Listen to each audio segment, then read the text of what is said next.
Biblical Shakers will continue with the reading of one more prophet this week.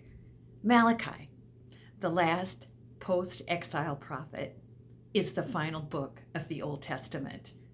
We will be able to complete the reading of this book this week, for it contains only 4 chapters.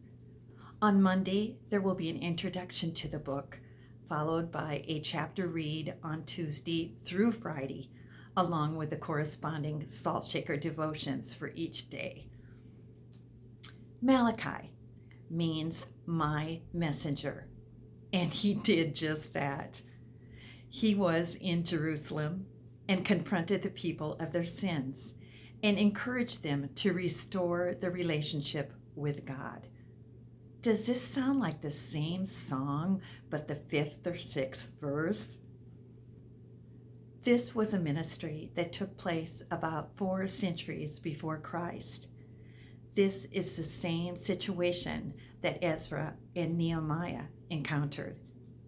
Because the promised kingdom did not come immediately, the Jews questioned God's love and justice and complained about the way he was treating them, his chosen people.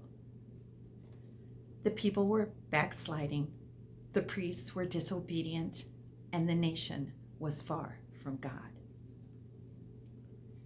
We find in the 1st and 2nd chapters the story of the sinful priests who had become stumbling blocks instead of spiritual leaders. Chapters 2 and 3 describe the sins of the people, while 3 and 4 share of the faithful few who know of God's love, which is demonstrated by the Messiah's coming. The prophet also gives us guidelines for commitment to God. 1, we must be willing to change our wrong way of living. 2, make family a lifelong priority. 3, welcome God's refining process in our lives. 4, tithe our income. And 5, rid ourselves of pride. Malachi paints a stunning picture of Israel's unfaithfulness that clearly shows them to be worthy of punishment. But woven throughout this mess is hope, the possibility of forgiveness.